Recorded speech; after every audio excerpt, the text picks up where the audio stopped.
दीपालपुर में 12 साला बच्चा घर से बाहर खेलने गया, ट्राले ने बच्चे को कुचल डाला। ड्राइवर था जो ट्राला चला रहा था, उसका भी एक हाथ नहीं है। कोई बहुत बड़ा रोड नहीं है, वहाँ पे जो है वो एक साइकिल के साथ टकराता है। ये मामला कहाँ पे पेश आया सर और कब आया ये?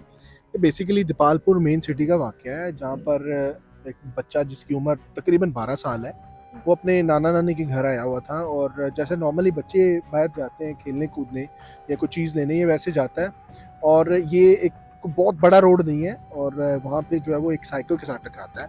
और साइकिल के टकराने के फ़ौरन बाद जो है वो पीछे से एक ट्राला आता है जो उसके ऊपर चढ़ता है, और विद इन सेकेंड्स जो है वो इसकी डेथ हो जाती है। लेकिन बेसिकली उनका मकसद यहाँ पे नाना नानी के साथ अच्छा टाइम गुजारना था, लेकिन शायद किस्मत को कुछ और ही मंजूर था। लेकिन जो लाहिकीन होते हैं इसके ऊपर किसी किस्म की कोई कार्रवाई नहीं करते, शायद इसको अल्लाह की रज़ा समझ के जो है वो इसको माफ़ कर देते हैं। लेकिन इसमें एक चीज़ जो बड़ी नोटेबल है वो ये है कि जो वहाँ पे ड्राइवर था जो ट्रैक्टर ट्राला चला रहा था, उसका बाकायदा तौर पे एक हाथ नहीं है। किस तरह वो ड्राइव कर रहा था? देखिए, ये हमारे मुल्क के अंदर तो हर चीज़ पॉसिबल है।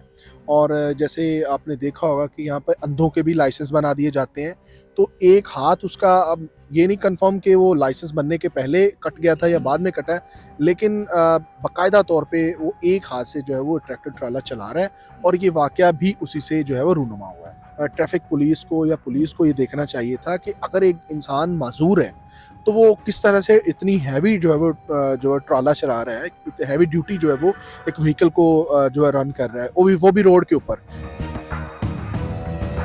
कसूर किसका था? वो एक साइकिल से पहले टकराता है और वो बच्चा रोड के ऊपर गिर जाता है। देखिए, कसूर तो आप इसको ये कह लें कि किस्मत का ही है, लेकिन मैं इसके ऊपर जो है वो ड्राइवर को इसका ज़िम्मेदार समझूंगा।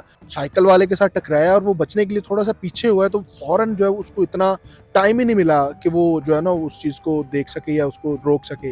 लेकिन इस चीज़ की ये पेचीदगी देखें कि जब वो साइकिल के साथ टकराया तो फ़ौरन उसके ऊपर चढ़ गया। इसका मतलब ये है कि वो काफ़ी ज़्यादा स्पीड में था, और साइकिल के साथ अगर टकराया, और वो इतना स्पीडी रोड नहीं है कि उसके ऊपर आप एक इतनी हैवी ट्रैफिक जो है वो इतना जो है तेजी के साथ चलाएं। इस तरह के मामलात आए दिन होते रहते हैं। वहाँ पे उस दीपालपुर के अंदर कितने वाकयात हैं, किस तरह ये कंट्रोल कर रहे हैं और फैमिली का क्या था, कितना उनका दुख था? देखिए, मैं यहाँ पे बरमला एक चीज़ कहना चाहता हूँ कि जो उकाड़ा दीपालपुर रोड है और दीपालपुर तक, ये ट्रैफिक के जितने भी यहाँ पे हादसात होते हैं इनकी आमाजगाह बना हुआ है, क्योंकि ये रोड सिंगल है। और वहाँ पे हैवी ट्रैफिक जो मिल्स हैं, फैक्ट्रीज हैं, उनकी जाती हैं। यहाँ पे ट्रांसपोर्टेशन का सिस्टम बहुत ज़्यादा है यहाँ पे। यही वजह है कि यहाँ पे जो है आए रोज़ आपको हादसात मिलेंगे। और इस दीपालपुर रोड को बाकायदा तौर पे कातल रोड कहा जाता है। और जो दीपालपुर के अंदर की अगर हम ट्रैफिक की बात करें, तो आपने देखा होगा कि दीपालपुर के अंदर ना तो किसी किस्म का कोई ट्रैफिक का इशारा है, ना वहाँ पे प्रॉपर कोई ट्रैफिक का सिस्टम है जिसके ऊपर जो लोग, और ये सिर्फ इदारों की गफलत नहीं है, ये बीइंग अ सिटीजन, ये हर एक का एक फर्ज बनता है कि उसको यहाँ पे जो है वो अच्छे तरीके से कवानीन के ऊपर वो जो है कितने बहन भाई थे और वालिदैन का क्या था, कितना वो इमोशनल थे अपनी नौजवान अपनी जो बच्चों को जब उन्होंने जनाजा उठाया? देखिए, आप ये सोचें कि सबसे पहले तो मैं आपको थोड़ी सिचुएशन देता हूँ कि ये अगर बच्चा हमारे फैमिलीज़ में से होता तो हमें कितना दुख होना था। तो वालिदैन का दुख तो वैसे ही बहुत ज़्यादा होता है, एक इस तरह का मासूम बच्चे की जान चले जाना।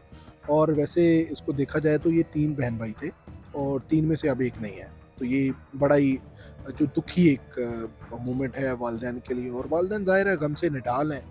और लेकिन मैं उनको उनके बड़ेपन को ये अप्रिशिएट करता हूँ कि उन्होंने अल्लाह की रज़ा के लिए माफ़ कर दिया है।